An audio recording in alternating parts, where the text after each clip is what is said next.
So what's up students, myself Kushagra and welcome back to your channel जिज्ञासा। तो आज की क्लास में हम जो चैप्टर स्टार्ट करेंगे वो है हमारा from statistics of economics chapter 2 collection of data. And video को स्टार्ट करने से पहले like the video, share the video. जितने भी नए लोग देख रहे हो इस वीडियो को वो प्लीज़ सब्सक्राइब करो एंड जो पुराने हैं वो बेल नोटिफिकेशन ऑन कर दो। सब्सक्राइब का जो लाल कलर है उसको लाल मत रहने दो, उसको दबा के ग्रे कर दो। उससे आप लोगों का बहुत बेनिफिट होगा। वो जब सब्सक्राइब करोगे, बहुत दिन तक रहोगे यहाँ पे सब्सक्राइब, तब पता चलेगा क्या बेनिफिट होगा आपका। एंड अब ये सब बात हो गई तो अब वीडियो को स्टार्ट करते हैं। So let's begin. तो अब हमारा चैप्टर शुरू होता है कलेक्शन ऑफ डेटा। अब स्टैटिस्टिक्स के प्रीवियस चैप्टर में हमने ये देख लिया था कि स्टैटिस्टिक्स का मतलब क्या होता है। स्टैटिस्टिक्स का सिंपल मतलब होता है एक डेटा या फिर एक क्वांटिटेटिव इंफॉर्मेशन जिसके थ्रू मैं किसी भी मीनिंगफुल कंक्लूजन तक जा सकता हूँ। अब कई सारे एग्जांपल्स होते हैं हमारे स्टैटिस्टिकल डेटा के। सबसे पहला है हमारा, जैसे कि इंडिया में जो पॉपुलेशन है उसका सिर्फ 2% ही है जो 50 to 60,000 से ज़्यादा रुपीज़ कमाता है पर मंथ। या फिर अगर हम बात करें, अभी भी इंडिया में 55 से 65% तक के जो लोग हैं वो सारे अभी भी एग्रीकल्चर सेक्टर में ही इन्वॉल्व हैं। और भी कई सारे एग्जांपल्स होते हैं क्वांटिटेटिव डाटा के। और हमने ये भी पढ़ लिया था कि हर क्वांटिटेटिव डाटा हर स्टैटिस्टिक्स नहीं होता, लेकिन हर स्टैटिस्टिक्स एक क्वांटिटेटिव डाटा होता है। तो इस चैप्टर में हम मेनली जो चीज़ें पढ़ेंगे वो है कि कलेक्शन ऑफ डेटा, डेटा को कलेक्ट कैसे किया जाता है। क्योंकि अगर मेरे को किसी भी डेटा से मीनिंगफुल कंक्लूजन निकालना है तो सबसे पहला जो स्टेप होता है मेरा कि वो उस डेटा को कलेक्ट करके रखना, कि कैसे मैं उस डेटा को कलेक्ट करता हूँ। तो कलेक्ट करने के मेनली दो तरीके होते हैं। सबसे पहला आता है हमारा प्राइमरी सोर्स या प्राइमरी मेथड, सेकेंड है मेरा सेकेंडरी सोर्स या फिर सेकेंडरी मेथड। तो अब इन दोनों को ही प्रॉपर डिटेल में स्टडी करते हैं। तो सबसे पहला है हमारा प्राइमरी सोर्स या फिर primary method of collection of data. अब अगर आपको चेक करना है कि आपके आसपास के जो लोग हैं उनकी क्वालिटी ऑफ लाइफ कैसी है। अब क्वालिटी ऑफ लाइफ चेक करने के लिए सबसे बेसिक जो हमारा पैरामीटर होता है कि वो उनका कैपिटल एक्सपेंडिचर कैसा है। अब कैपिटल एक्सपेंडिचर के लिए आप हर एक फैमिली के पास गए, हर एक इंसान के पास गए, आपके शहर में जितने भी हैं उनके पास आप गए और उनसे आपने कुछ बेसिक क्वेश्चंस पूछे। अब जब आपने उनसे बेसिक क्वेश्चंस पूछे और उनके आपको आंसर्स मिल गए तो उस टाइम पे आपके पास एक क्वांटिटेटिव डाटा आ गया। एंड इसी को हम प्राइमरी सोर्स भी कहते हैं। जब कि आप खुद जाके या फिर आपकी जो टीम है इन्वेस्टिगेटर्स की, वो जाके जब सोर्स ऑफ ओरिजिन से डेटा को उठाती है या फिर उन पीपल से डेटा को उठाती है जो कि एक्चुअल सोर्स ऑफ इंफॉर्मेशन है, ये जो प्राइमरी सोर्स ऑफ इंफॉर्मेशन है, अगर वहां से डेटा उठाया जाता है तो उसे हम कहते हैं प्राइमरी सोर्स या primary method of collection of data. इस मेथड को हम फर्स्ट हैंड क्वांटिटेटिव इंफॉर्मेशन का मेथड भी कह सकते हैं, क्योंकि इस स्टेप पे ही या तो आपको या फिर आपकी टीम को जो हमारे पहले ये जो प्राइमरी सोर्स ऑफ इंफॉर्मेशन है वहां से आपको कुछ बेसिक इंफॉर्मेशन मिलती है उन लोगों से, फिर उसके बेसिस पे आप एक कंक्लूजन ड्रॉ करने के लिए आगे बढ़ते हो। तो इसी को हम कहते हैं प्राइमरी सोर्स ऑफ डेटा या फिर primary method of collection of data. Second आता है मेरा सेकेंडरी मेथड या secondary source of collection of data. अब जब मैंने प्राइमरी वाला यूज नहीं किया अपना मेथड, अब मैंने क्या किया, मैंने जो भी बड़े बड़े इंस्टीट्यूशंस थे या फिर किसी भी एक वेबसाइट से या फिर किसी भी जो लोग सर्वे करते हैं, जो सैम्पलिंग करते हैं, जो स्टैटिस्टिकल डेटा को मेंटेन करते हैं, अब मैं उनके पास गया एंड उनके पास जाके मैंने कोई भी सोर्स ऑफ इंफॉर्मेशन गैदर की।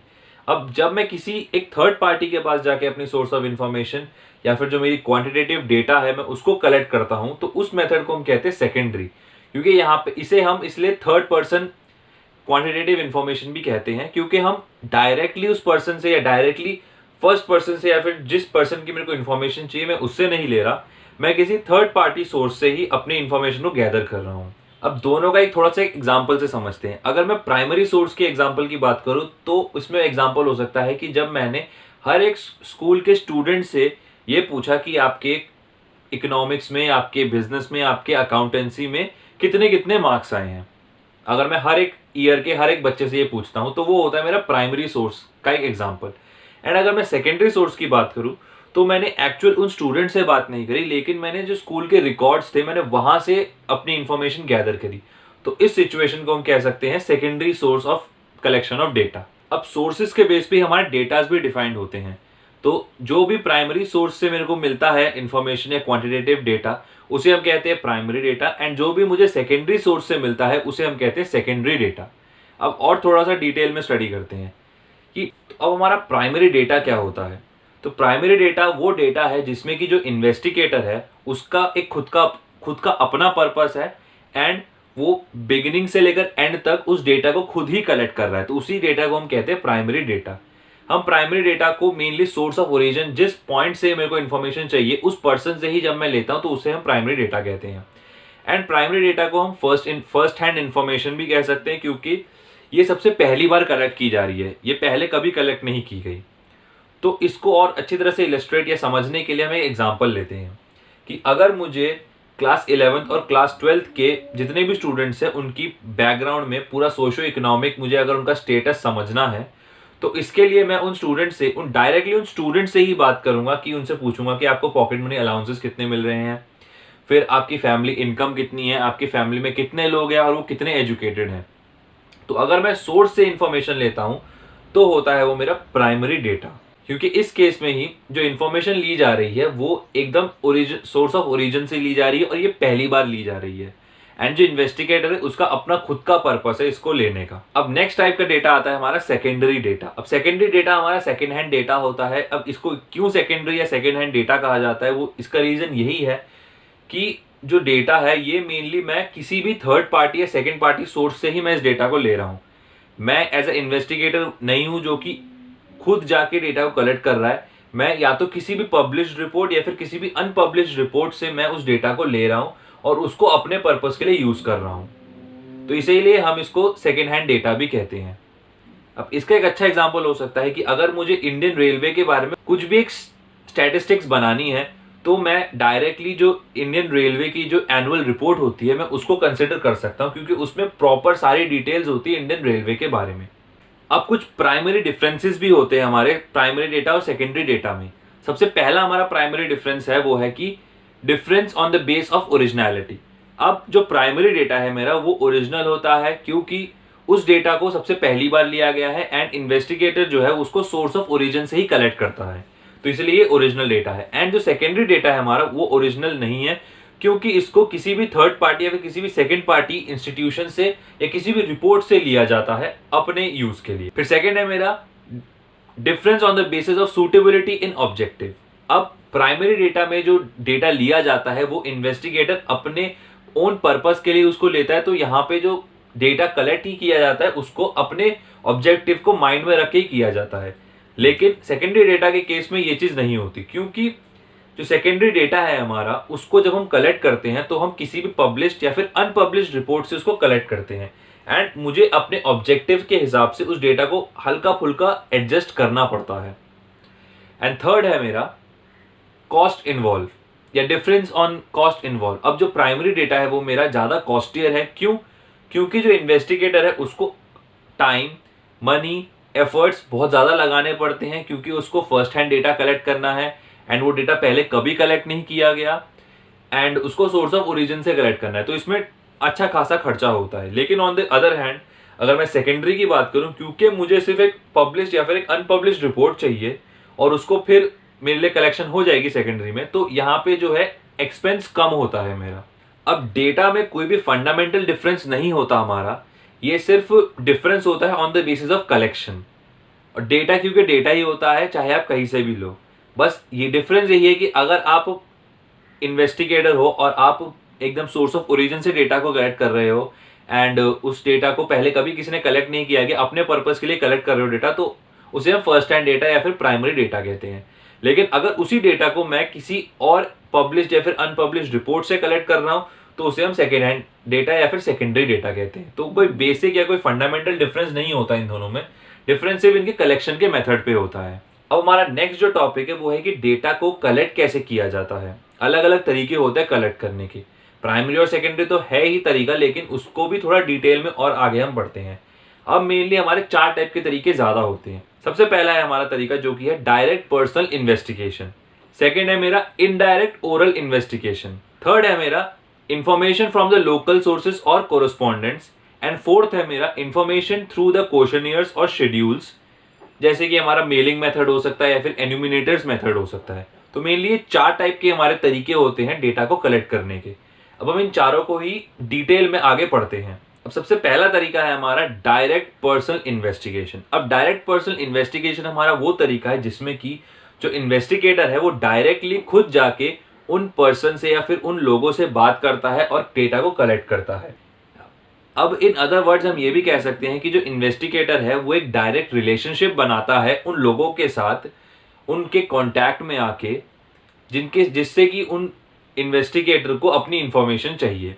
अब इस मेथड में आपको अगर अच्छी तरह से डेटा को कलेक्ट करना है तो इन्वेस्टिगेटर को इम्पार्शियल होना पड़ेगा, टॉलरेंट होना पड़ेगा, एफिशिएंट होना पड़ेगा और डिलीजेंट। ये कुछ क्वालिटीज उस इन्वेस्टिगेटर के अंदर होनी चाहिए। अगर वो क्वालिटीज नहीं होंगी तो बहुत मुश्किल हो जाएगा उसके लिए पर्सनली जाके लोगों से बात करके डेटा लेना। अब इसमें एग्जांपल हो सकता है कि अगर मुझे फैक्ट्री वर्कर्स, किसी भी इंडस्ट्री के अगर फैक्ट्री जो वर्कर्स हैं उनके अगर मुझे इकोनॉमिक स्टेटस को जानना है तो मैं उनसे कैसे पर्सनली जाके बात करूं, तो एक अच्छा एग्जांपल होता है हमारा डायरेक्ट पर्सनल इन्वेस्टिगेशन के अंदर। अब डायरेक्ट पर्सनल इन्वेस्टिगेशन की हमारी सूटेबिलिटी कहाँ कहाँ होती है। सबसे पहली है कि जब मेरा जो फील्ड ऑफ इन्वेस्टिगेशन है वो बहुत छोटा है, ज़्यादा बड़ा नहीं है। सेकेंड है मेरा जब ग्रेटर डिग्री ऑफ ओरिजिनलिटी को मेंटेन करने की ज़रूरत है, तब मेरे को अपना ये वाला मेथड यूज़ करना है। थर्ड है मेरा जब मुझे अपने डेटा को सीक्रेसी है, डेटा की सीक्रेसी को मेंटेन करके रखना है। फोर्थ है मेरा जब एक्यूरेसी ऑफ डेटा की बहुत ज़्यादा सिग्निफिकेंस हो जाती है हमारे लिए। एंड फिफ्थ है मेरा जब भी मुझे इन्फॉर्मेशन कलेक्ट करनी है तो मुझे इन्फॉर्मेंट के साथ डायरेक्ट कॉन्टैक्ट में आना ज़रूरी है। तो ये सब कुछ सूटेबिलिटीज होती हैं हमारी डायरेक्ट पर्सनल इन्वेस्टिगेशन के लिए। अब नेक्स्ट है हमारा कि मेरिट्स क्या होते हैं हमारे डायरेक्ट पर्सनल इन्वेस्टिगेशन की। सबसे पहला मेरिट है मेरा ओरिजिनलिटी। अब क्योंकि इस मेथड में मैं डायरेक्टली अपने उन पर्सन्स के साथ कांटेक्ट रखता हूं, उनसे बात करता हूं, एक रिलेशनशिप मेंटेन करता हूं उनके साथ, एक रिलेशनशिप को बिल्ड किया जाता है, तो इसी वजह से यहाँ पे ओरिजिनलिटी बहुत ज़्यादा होती है। फिर सेकंड है मेरा एक्यूरेसी। अब एक्यूरेसी की जो लेवल है यहाँ पे बहुत ज़्यादा मेंटेन की जाती है या बहुत ज़्यादा मेंटेन होती है क्योंकि मैं डायरेक्टली उन लोगों से ही बात कर रहा हूँ जिनसे मेरे को एक्चुअली इन्फॉर्मेशन की ज़रूरत है। थर्ड है मेरा रिलायबिलिटी। अब क्योंकि इस स्टेप में जो इन्फॉर्मेशन ली जा रही है वो इन्वेस्टिगेटर खुद जाके इन्फॉर्मेशन ले रहा है, तो यहाँ पे रिलायबिलिटी जो होती है इन्फॉर्मेशन की वो बहुत ही हायर एक्सटेंट तक रहती है। फोर्थ है मेरा रिलेटेड इन्फॉर्मेशन। अब जब इन्वेस्टिगेटर उन लोगों से डायरेक्टली कम्युनिकेट करता है, इनसे डायरेक्टली बात करता है, तो कई सारे रिलेटेड इन्फॉर्मेशन भी मिल सकती है उस इन्वेस्टिगेटर को उस टॉपिक से रिलेटेड। नेक्स्ट है मेरा यूनिफॉर्मिटी। अब यहाँ पे एक हायर डिग्री या फिर फेयर डिग्री ऑफ यूनिफॉर्मिटी को मेंटेन हम कर सकते हैं क्योंकि जो इन्वेस्टिगेटर है वो डायरेक्टली इन्फॉर्मेंट से बात कर रहा है, उनसे इन्फॉर्मेशन को गैदर कर रहा है, तो इसी वजह से यहाँ पे यूनिफॉर्मिटी ज़्यादा मेंटेन की जा सकती है। एंड लास्ट मेरिट है मेरा इलास्टिक। अब क्योंकि इन्वेस्टिगेटर वो अपने हिसाब से ही क्वेश्चंस पूछ रहा है या फिर वो इन्फॉर्मेंट की अब उस टाइम की मेंटल स्टेट के हिसाब से क्वेश्चन पूछ रहा है, तो वो क्वेश्चंस को थोड़ा बहुत एडजस्ट कर सकता है जिससे कि इन्फॉर्मेंट ओपनली अपने आंसर्स को दे सके। फिर नेक्स्ट आता है हमारा डीमेरिट्स। क्योंकि अगर कुछ अच्छी चीज़ें होती हैं किसी भी मेथड के अंदर, तो कुछ बुरी चीज़ें भी होती है, तो वो भी हमें देखना ज़रूरी है। तो सबसे पहला मेरा डीमेरिट है difficult to cover a wide area. क्योंकि यहाँ पे डायरेक्टली मुझे पर्सनली कांटेक्ट करना है उन लोगों से, तो इन्वेस्टिगेटर के लिए बहुत मुश्किल हो जाएगा कि एक बहुत लार्ज नंबर ऑफ एरिया को कवर करना। तो यहाँ पे लार्ज या वाइड एरियाज को कवर करना थोड़ा सा मुश्किल होता है इस मेथड में। सेकेंड डीमेरिट है पर्सनल बायस। अब जो इन्वेस्टिगेटर है क्योंकि वो अपने हिसाब से क्वेश्चंस को पूछ रहा है, कोई सेट स्टैंडर्ड नहीं है, तो इस केस में कभी कभार इन्वेस्टिगेटर पर्सनल बायस्ड होके क्वेश्चंस पूछ सकता है, तो जिसकी वजह से कि जो इन्वेस्टिगेटर है उसकी क्रेडिबिलिटी ही लूज हो जाती है। थर्ड मेरा डीमेरिट है कि ये कॉस्टली मेथड है। क्योंकि इस मेथड को करने के लिए टाइम, एफर्ट और मनी चाहिए बहुत सारा, तो इसीलिए ये कॉस्टली मेथड हो जाता है मेरे लिए।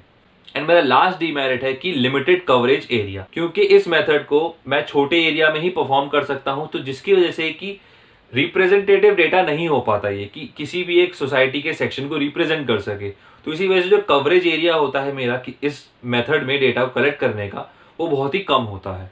अब नेक्स्ट तरीके का मेरा जो डेटा आता है कलेक्शन का मेथड वो है इनडायरेक्ट ओरल इन्वेस्टिगेशन। अब इनडायरेक्ट ओरल इन्वेस्टिगेशन का मतलब क्या होता है? इनडायरेक्ट ओरल इन्वेस्टिगेशन का हमारा मतलब मेन यही होता है कि जब मैं एज अ इन्वेस्टिगेटर डेटा को कलेक्ट करता हूं, not from the source of origin, या फिर मैं उन लोगों से जो मेरे मेन इन्फॉर्मेंट्स हैं मैं उनसे डेटा कलेक्ट नहीं करता, लेकिन मैं किसी भी दूसरे पर्सन से डेटा कलेक्ट करता हूं ओरली, जो कि उस पर्सन के साथ कनेक्टेड हो सकता है। अब इस केस में हम इन्फॉर्मेंट्स को कहते हैं एज अ विटनेस। एग्जाम्पल लिया जा सकता है कि अगर मुझे किसी भी फैक्ट्री के अंदर के वर्कर्स की इकोनॉमिक कंडीशंस को जानना है तो मैं वर्कर से ना पूछ के उनके एम्प्लॉयर से ही पूछ लूँ, तो वो एम्प्लॉयर यहाँ पे एज अ विटनेस की तरह काम करता है।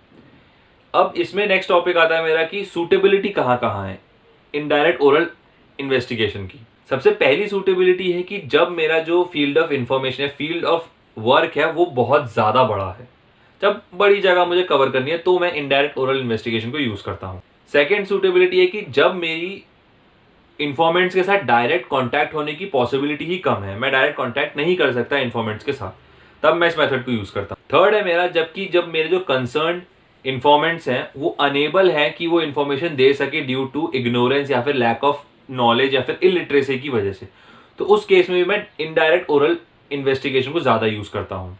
एंड फोर्थ मेरी सूटेबिलिटी है कि जब इन्फॉर्मेशन इतनी ज़्यादा कॉम्प्लेक्स है कि सिर्फ जो एक्सपर्ट्स हैं वही प्रॉपरली मेरे को इन्फॉर्मेशन दे सकते हैं, तब इस मेथड को भी यूज़ किया जाता है।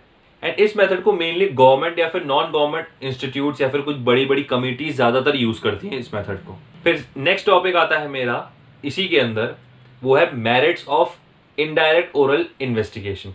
सबसे पहला मेरिट है मेरा वाइड कवरेज एरिया, क्योंकि इस मेथड्स के थ्रू मैं बहुत ज़्यादा बड़े एरिया को कवर कर सकता हूँ ईजिली, तो इसलिए ये इसका एक मेरिट होता है। अब सेकेंड मेरिट है मेरा लेस एक्सपेंसिव। अब ये जो मेथड है वो कम एक्सपेंसिव होता है एज कम्पेयर टू हमारे प्रीवियस मेथड के, क्योंकि यहाँ पे मुझे डायरेक्टली इन्फॉर्मेंट से बात नहीं करनी और उतना ज़्यादा एफर्ट नहीं डालना। थर्ड मेरा मेरिट है कि एक्सपर्ट ओपिनियन। अब कुछ जो इन्फॉर्मेशन होती है वो बहुत ज़्यादा ट्रिकी होती है, कॉम्प्लेक्स होती है, जो कि एक जनरल पब्लिक के लिए समझना उतना या बताना उस इन्फॉर्मेशन को इतना ईजी नहीं होता। तो यहाँ पे मैं एक्सपर्ट से बात करता हूँ जो कि मुझे एक्सपर्ट ओपिनियन देते हैं, एंड मेरे लिए फिर डेटा को कलेक्ट करना बहुत ईजी हो जाता है। अब नेक्स्ट मेरिट है मेरा फ्री फ्रॉम बायस। अब ये जो मेथड है वो मेरा फ्री रहता है पर्सनल बायस के, इन्वेस्टिगेटर की तरफ से जो पर्सनल बायस वो लगाता है अपने। फिर फिफ्थ मेरिट है मेरा सिंपल। अब ये जो method of collection of data है वो कंपैरेटिवली प्रीवियस डेटा के थोड़ा सा सिंपल है, इसको करना थोड़ा सा ईजी है। अब नेक्स्ट आता है मेरा कि इसके डीमेरिट्स क्या है। अब क्योंकि कुछ अच्छी चीज़ें हैं तो कुछ बुरी चीज़ें भी होंगी, हर चीज़ में ही होती है वो। जो पहला डीमेरिट है वो है लेस एक्यूरेट। अब क्योंकि यहाँ पे जो इन्फॉर्मेशन ली जाती है वो डायरेक्टली उस इन्फॉर्मेंट से नहीं ली जा रही, वो किसी भी सेकंड पार्टी या थर्ड पार्टी से ली जा रही है और ओरली ली जा रही है, तो यहाँ पे जो एक्यूरेसी का लेवल है वो बहुत ही कम होता है या फिर उतना ज़्यादा नहीं होता जितना कि मेरे प्रीवियस मेथड में था। फिर सेकेंड है मेरा बायस्ड। अब ये बायस्ड इन्वेस्टिगेटर के थ्रू तो नहीं हो सकता, इन्वेस्टिगेटर के से तो नहीं हो सकता, लेकिन जो इन्फॉर्मेशन दे रहा है वो अपना बायस यहाँ पे लगा सकता है, क्योंकि डायरेक्टली मेरे को इन्फॉर्मेंट से इन्फॉर्मेशन नहीं मिल रही, वो किसी दूसरे विटनेस से इन्फॉर्मेशन मिल रही है। अब थर्ड है मेरा डाउटफुल कंक्लूजन। अब इस मेथड में जो कंक्लूजन है वो डाउटफुल हो सकता है, क्योंकि विटनेस हमें कभी कभार मिसगाइड या फिर प्रॉपर इन्फॉर्मेशन ना भी दे सकता है। अब नेक्स्ट है मेरा कि कुछ बेसिक डिफरेंसेस होते हैं या कुछ प्रिंसिपल डिफरेंसेस होते हैं हमारे इन दोनों मेथड के अंदर, जो कि हमारा direct personal investigation and second है मेरा इनडायरेक्ट ओरल इन्वेस्टिगेशन। तो अब उनको हम स्टडी करते हैं। अब सबसे पहला जो डिफरेंस है हमारा वो ये है कि डायरेक्ट पर्सनल इन्वेस्टिगेशन में एक डायरेक्ट कांटेक्ट रखा जाता है इन्फॉर्मेंट के साथ, लेकिन इनडायरेक्ट ओरल इन्वेस्टिगेशन में कोई भी डायरेक्ट कांटेक्ट रखने की आपको जरूरत ही नहीं है। सेकेंड हमारा डिफरेंस है कि डायरेक्ट पर्सनल इन्वेस्टिगेशन हमारा ज़्यादा कॉस्टियर होता है as compared to indirect oral investigation. फिर थर्ड डिफरेंस है मेरा कि जो डायरेक्ट पर्सनल इन्वेस्टिगेशन है उसके लिए आपको उस कल्चर या फिर जो भी इन्फॉर्मेंट्स है उसके कल्चरल एंड लिंग्विस्टिक हैबिट्स को आपको जानना जरूरी है, एंड इनडायरेक्ट ओरल इन्वेस्टिगेशन में इन सब चीज़ की कोई भी रिक्वायरमेंट नहीं है। एंड फोर्थ आता है मेरा कि जो डायरेक्ट पर्सनल इन्वेस्टिगेशन है वो रिलेटिवली स्मॉल एरिया में करा जाता है, एंड ओरल इनडायरेक्ट इन्वेस्टिगेशन जो है वो रिलेटिवली लार्ज एरिया में किया जाता है। फिर मेरा थर्ड टाइप का जो इन्फॉर्मेशन कलेक्ट करने का या डेटा कलेक्ट करने का मेथड है वो है information from local sources and correspondents. अब जब मैं लोकल सोर्सेज या फिर कोरस्पॉन्डेंट से जो कोई भी इन्फॉर्मेशन अपनी लेता हूँ तो वो इस मेथड के अंदर आता है मेरा। अब लोकल सोर्सेज कई सारे हो सकते हैं, वो डिपेंड करता है कि आप किस लोकल सोर्स से ले रहे हो। आप उस जगह की गवर्नमेंट से ले सकते हो, उस जगह के जो लोकल लेवल के MLAs हैं, MPs हैं, उनसे ले सकते हो, या फिर आप म्यूनिसिपैलिटी से ले सकते हो, या फिर कोई भी अगर प्राइवेट ऑर्गेनाइजेशन है उस लोकेलिटी में अगर काम कर रही है तो आप उससे भी या इस केस में इंफॉर्मेशन को गैदर कर सकते हो। तो इसमें हमारा सबसे पहला टॉपिक आता है, वो है सूटेबिलिटी। अब ये कहाँ कहाँ सूटेबल होता है। सबसे पहली सूटेबिलिटी का एरिया है कि उन एरियाज पे जहां पे कि मुझे रेगुलर और कंटिन्यूस इंफॉर्मेशन की जरूरत होती है, कि मुझे हर एक पॉइंट ऑफ या एक रेगुलर इंटरवल ऑफ टाइम के बाद मेरे को इन्फॉर्मेशन चाहिए ही चाहिए। सेकेंड सूटेबिलिटी का एरिया है कि जब कि जो मेरा इन्वेस्टिगेशन का एरिया है वो बहुत ज़्यादा बड़ा है, तो वहाँ पे सूटेबल होता है ईजी। अब थर्ड सूटेबिलिटी है कि जब मुझे जो इन्फॉर्मेशन मैं कलेक्ट कर रहा हूँ वो कोई भी जर्नल्स, मैगजीन्स, रेडियो, टीवी, कोई भी फॉर्म ऑफ मीडिया इस इंफॉर्मेशन को यूज करेगी। एंड मेरा फोर्थ जो सूटेबिलिटी है कि वो एक very high degree of accuracy information में रिक्वायरमेंट नहीं होती, क्योंकि इंफॉर्मेशन एक रेगुलर ऑफ टाइम के बाद चेंज होती रहती है। फिर इसमें ही नेक्स्ट हमारा आता है कि मेरिट्स क्या हैं इसके, क्योंकि कुछ अच्छी बातें तो होती ही होती है हर चीज की। तो अब देखते हैं कि इसमें क्या क्या अच्छी बातें हैं। फर्स्ट मेरा मेरिट है इकोनॉमिकल। अब ये जो मेथड है हमारा information from locals, sources and correspondents, तो ये बहुत ही इकोनॉमिकल है। इसमें खर्चा उतना ज्यादा नहीं है जितना कि मेरा पहले वाले मेथड में था। फिर सेकंड मेरिट है मेरा वाइड कवरेज। अब क्योंकि इस इंफॉर्मेशन के मेथड को, इस डेटा कलेक्शन के मेथड को मैं यूज करता हूं एक वाइड वेराइटी ऑफ इंफॉर्मेशन या वाइड रेंज ऑफ एरिया को कवर करने के लिए, तो यहाँ पे इजीली मेरा हो जाता है वो। तो ये भी एक मेरा मेरिट है इसके लिए। थर्ड है मेरा कंटिन्यूटी, क्योंकि अब इस केस में जो इन्फॉर्मेशन है वो कंटिन्यूअसली या फिर एक रेगुलर इंटरवल ऑफ टाइम पे मेरे पास आ रही है, मैं कलेक्ट कर रहा हूं उस इन्फॉर्मेशन को, तो यहाँ पे कंटिन्यूटी का मेरे को बेनिफिट मिलता है, एक कांस्टेंट सप्लाई रहती है इन्फॉर्मेशन की हमेशा। अब थर्ड मेरा मेरिट है कि सूटेबल फॉर स्पेशल पर्पसेस। अब ये जो मेथड है कि जहां से मैं कलेक्शन करता हूं अपने डेटा का, जो कि है मेरा information from local sources and correspondents, ये मेनली मेरा सूटेबल होता है किसी भी जब मैं स्पेसिफिक पर्पस के लिए काम करता हूं। अब स्पेसिफिक पर्पस कुछ भी हो सकता है, जैसे कि अगर मुझे ये चेक करना है कि इंडेक्स नंबर्स निकालने हैं मेरे को, या फिर एक एवरेज निकालना है, या फिर ग्रेन मार्केट में क्या प्राइस चल रही है, या फिर पेट्रोल की प्राइसेस में क्या ऊपर नीचे हो रहा है, तो उस केस में मैं इसको यूज करता हूं इस मेथड को। अब नेक्स्ट है मेरा डीमेरिट। अब वैसे ही जो पुरानी बात है कि हर एक अच्छी चीज के साथ कुछ बुरी चीजें भी आती हैं, कुछ ऐसी चीजें जो कि उन चीजों को अगर हम यूज करते हैं तो हम उस बुरी चीज को हटा नहीं सकते। तो सबसे पहला डीमेरिट है मेरा यहाँ पे मेरा लैक ऑफ ओरिजिनलिटी, क्योंकि अब यहाँ पे जो इन्फॉर्मेशन है वो डायरेक्ट उस पर्सन से कॉन्टैक्ट में आके नहीं ली जा रही, तो यहाँ पे जो ओरिजिनलिटी है उसकी बहुत कमी हो जाती है। सेकंड मेरा डीमेरिट है लैक ऑफ यूनिफॉर्मिटी। अब क्योंकि मैं अलग अलग कोरस्पॉन्डेंट से इंफॉर्मेशन को ले रहा हूं, तो हर कोरस्पॉन्डेंट का इंफॉर्मेशन देने का तरीका अलग होता है। एंड अब इस डाइवर्सिटी की वजह से, यहाँ पे डाइवर्सिटी हमारे लिए प्रॉब्लम क्रिएट कर देती है, क्योंकि अब इस डाइवर्सिटी की वजह से एक यूनिफॉर्मिटी ऑफ इंफॉर्मेशन को मेंटेन या उसकी कमी हो जाती है हमारे लिए। अब थर्ड डीमेरिट है मेरा पर्सनल बायस। अब जितने भी कोरस्पॉन्डेंट्स यहाँ पे लोकल सोर्सेज से जहां से हम इंफॉर्मेशन गैदर करते हैं, वो अपना खुद का एक पर्सनल बायस लगा सकते हैं इस केस में, तो ये भी एक डीमेरिट होता है मेरे लिए। अब फोर्थ है मेरा डीमेरिट जो है लेस एक्यूरेट। अब जो डेटा हम कलेक्ट करते हैं इस मेथड में वो उतना ज्यादा एक्यूरेट या फिर उसकी एक्यूरेसी का लेवल कम होता है, क्योंकि हर एक कोरस्पॉन्डेंट की अपने तरीका है उस इंफॉर्मेशन को देने का, एंड कोई कोई कोरस्पॉन्डेंट्स झूठ भी बोल सकता है हमसे, तो एक्यूरेसी का लेवल थोड़ा कम होता है यहाँ पे। अब फिफ्थ एंड लास्ट डीमेरिट है मेरा कि डिले इन कलेक्शन। अब इस मेथड में कलेक्शन का जो टाइम पीरियड होता है वो थोड़ा डिले हो जाता है, क्योंकि कुछ कोरस्पॉन्डेंट्स आपको मिलेंगे, कुछ कोरस्पॉन्डेंट नहीं मिलेंगे, फिर कभी कुछ कोरस्पॉन्डेंट्स जवाब देना चाहेंगे, कभी कुछ कोरस्पॉन्डेंट्स जवाब देना नहीं चाहेंगे। तो इसी की वजह से जो कलेक्शन का टाइम होता है वो बढ़ जाता है, एंड वो मेनली हैम्पर करता है मेरा आगे के स्टेप्स को करने के लिए। तो अब यहाँ पे हमारा जो चैप्टर है, चैप्टर 2 कलेक्शन ऑफ डेटा, उसका पार्ट 1 खत्म होता है। एंड अब इसकी जो नेक्स्ट वीडियो आएगी उसमें हम पार्ट 2 को पार्ट 2 में हम इस चैप्टर को और आगे फर्दर डिस्कस करेंगे। एंड अगर इस जितना भी हमने इस चैप्टर में पढ़ा अभी तक उससे कुछ भी डाउट है तो नीचे कमेंट सेक्शन खुला है, अपने कमेंट उसमें लिखो, अपने क्वेश्चंस पूछो, या कुछ भी आपको कमेंट करना है कर दो, बस कर दो कमेंट, चाहे हेलो, हाय, कि वीडियो अच्छी लगी या नहीं लगी, वीडियो में क्या इंप्रूवमेंट की जा सकती है, क्या चीज़ें मैं और बेटर तरह से आपको प्रेजेंट करूं, या एक्सप्लेनेशन को मैं और डिटेल में रखूं, या और कम थोड़ा ब्रीफ कर दूं, तो ये सब भी आप कमेंट सेक्शन में लिख के मेरे को बताओ, जिससे कि मेरे को भी हेल्प हो एंड आपको भी हेल्प हो, मैं बेटर क्वालिटी कंटेंट या बेटर क्वांटिटी में कंटेंट को आपको प्रेजेंट कर सकूं। एंड फाइनली वीडियो को एंड करने से पहले, stay safe, stay healthy, stay learning and stay at home. And lastly, remember guys, you can achieve anything if you want, but you have to give your time effort to that thing only. Thanks for watching guys. Goodbye.